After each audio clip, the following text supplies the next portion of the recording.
Isang mapagpalang araw na naman sa ating lahat, guys. Ayan po, today's video ay magluluto tayo ng ginataang paksiw na tilapia. Ayan guys, meron kaming lamig na paksiw, hindi namin naubos kahapon, kaya ito gagataan natin with kangkong. Ayan guys, ililipat lang natin ang ating paksiw sa isang kawali. Pero mas maganda maggata sa kawali dahil ang ating gulay ay nabababad sa ating sangkap at sa ating gata. Make sure lang guys na hindi natin madudurog yung ating paksiw. Ayan, naparami talaga yung aking paksiw kahapon. At since alam niyo naman, pagka paulit-ulit ang ulam ay ang ating mga anak ay hindi masyadong mahilig na sa paulit-ulit na ulam.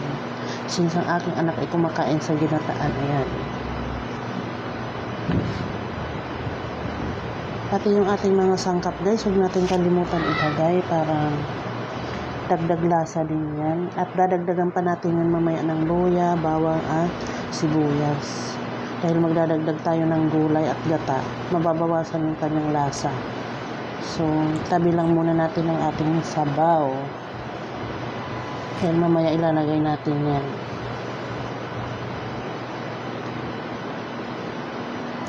Ayan ang ating bawang, luya. Ilagay na rin natin ang ating sibuyas. Para pag nilagay natin yung ating gata mamaya guys, nandiyan na yung mga sangkap.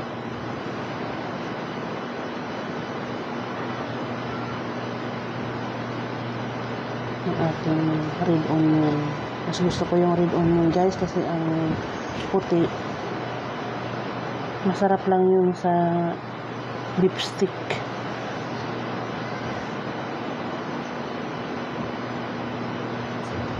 Guys, kalat lang natin kasi para ma-absorb ng ating gata yung ating mga sangkap kasi nandun ang lasa niya. Dahil ang ating paksiw actually guys ay malasa na yan. Ayan guys, ang ating kangkong. Na-try ko na kasi minsan guys nung natira akong gata tsaka kangkong. Inihalo ko nga siya sa ginataan tulingan naman. Masarap. Kaya itatry ko naman siya dito sa paksiw na tilapia. Yung ating tilapia guys ay buhay ito na aking binili. Yung mga naka-aquarium sa palengke guys, buhay na buhay talaga siya. Hindi mahilig sa bahay ang mga tao sa tilapia na hindi presko. Alam nila yung lasa. Malabsa kasi ang laman pagka yung tilapia na patay yung binibili ko. Hindi nila gusto. Mayroon nga pala ako ditong pitsay guys. Ilalagay ko na rin dahil sayang. Yun naman ay pandagdag lasa din yan sa ating ginataan. At yan talaga ang kaparis niyan. Pitsay o di kaya mustasa. Trinay ko lang itong kangkong, pero sure naman ako na masarap dahil nilagay ko na rin to sa ginataang tulingan.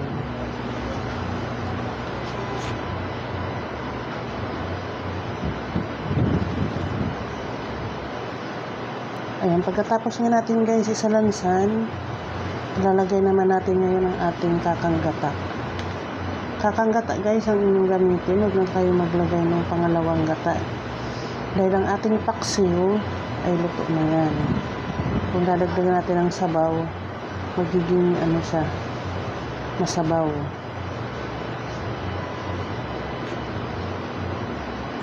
Mga 2 tasa lang ng gata guys ang ating ilalagay. Depende sa dami ng inyong lulutuin. Yung sa akin kasi mga 4 na piraso na lang yung natilapia. 2 piraso na higit na lang. 2 tasa lang ang aking ilalagay at hindi naman karamihan ng aking kangkong.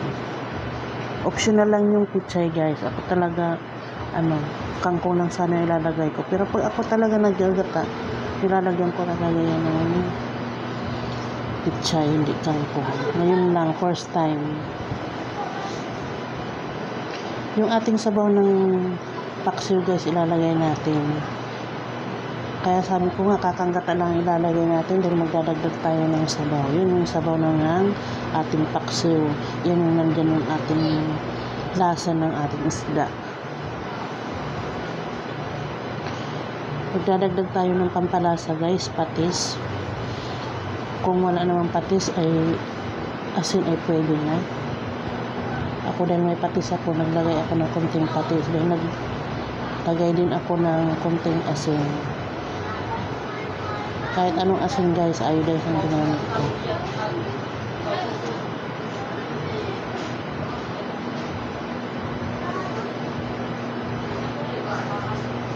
Ayan nga guys, apoyan na natin sa pinakamahinang apoy para hindi siya masunog.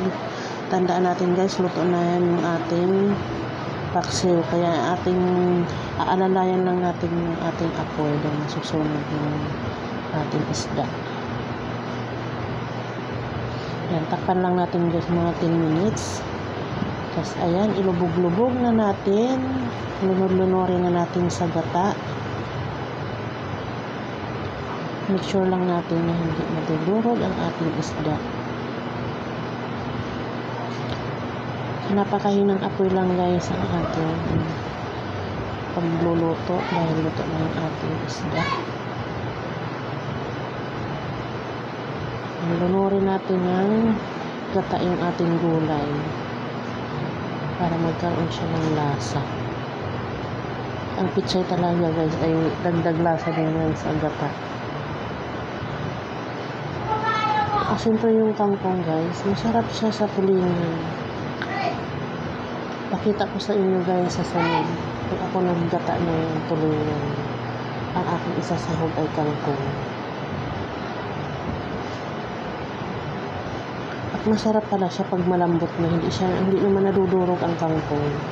Maglalagay rin ako dito guys ng konting granules, pampalasa, pampabalanse ng kanyang lasa.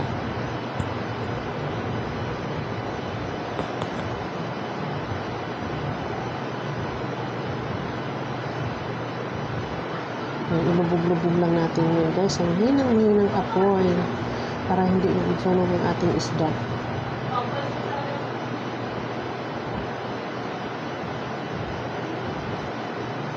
Paliguan natin ang ating isda para magigo sa gata.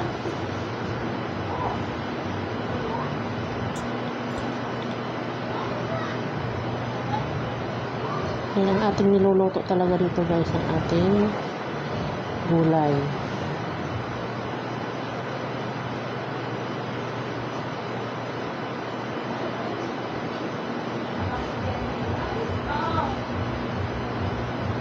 Depende pa rin sa panlasa nyo guys para madagdagan nyo ng mga pampalasa. Titikman nyo agad yung inyong niluluto from time to time kasi nag-iiba ang lasa niya. Habang pakunti kasi yung sabaw guys, naiipon yung lasa dyan, kaya huwag kayong lalagay ng sobra. Kailangan yung saktong-sakto lang o matabang ng konti para pag nag-absorb na yung, nag-reduce na yung tubig, hindi siya magiging maalat. Naranasan ko na yun na tinimplahan ko ng medyo maalat-alat, sabi ko okay na to. Nung na-reduce na yung sabaw, maalat yung aking niluto.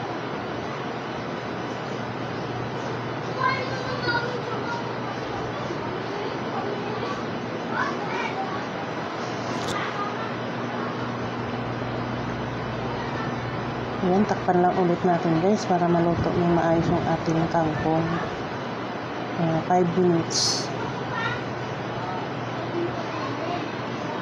Ayan na nga guys, kung preferred nyo naman yung masabaw ng konti ay okay na yan. Ako gusto ko yung medyo naglalangis-langis. Kaya gagalaw-galawin ko yung ating mga isda, baka nasunog na ang ilalim. Dahan-dahan lang guys para hindi madurog. Ang purpose naman dun para hindi masunog yung ilalim. Pag nagalaw mo kasi siya guys, magkakaroon siya ng sabaw sa ilalim, hindi siya masusunod.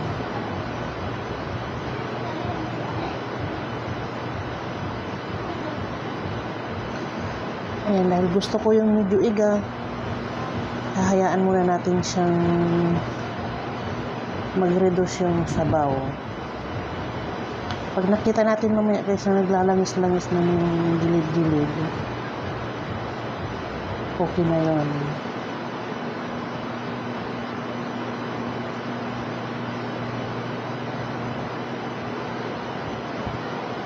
Para malagyan yung ating isda ng gata. Maarte talaga akong magluto guys, charot. Gusto ko yung kakain ng aking niluto ay masasarapan, hindi yung nagluto lang ako dahil gusto ko yung satisfied na yung ano. Ayan nga guys, pinatay ko na yung apoy kasi naglalangis-langis na yung ilalim, yung gilid. Make sure lang natin na hindi siya madudurog guys. Kailangan ko magpalit ng manipis na sandok dahil makapal yung aking sandok na yung mukhang madudurog, dumalapad.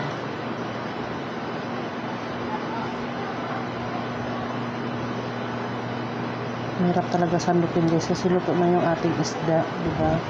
Medyo pero hindi siya madudurog pag maayos ang pagkakasandok dahil yung isda na yan, buhay siya, hindi siya malabsa, buo yung mga laman niya. Yan ang kainaman guys pagka sariwa yung isda, hindi siya basta-basta madudurog, mabuo lang yung mga laman niya. Ay mukhang mapapasarap na naman ang kain natin ngayon guys, bawal muna ang diet. Sana nag-enjoy kayo guys at sana i-try nyo rin ang aking bagong recipe. Maraming salamat. Thank you so much for watching Team Strawberry at sa lahat ng aking mga supporters, mga kaibigan. Maraming salamat. Ayan, shout out nga pala kay Ma'am Grace E. Castillo. Thank you so much ma'am. Thank you sa inyong pagyakap sa akin at sa inyong mga kate. Maraming salamat. Bye bye.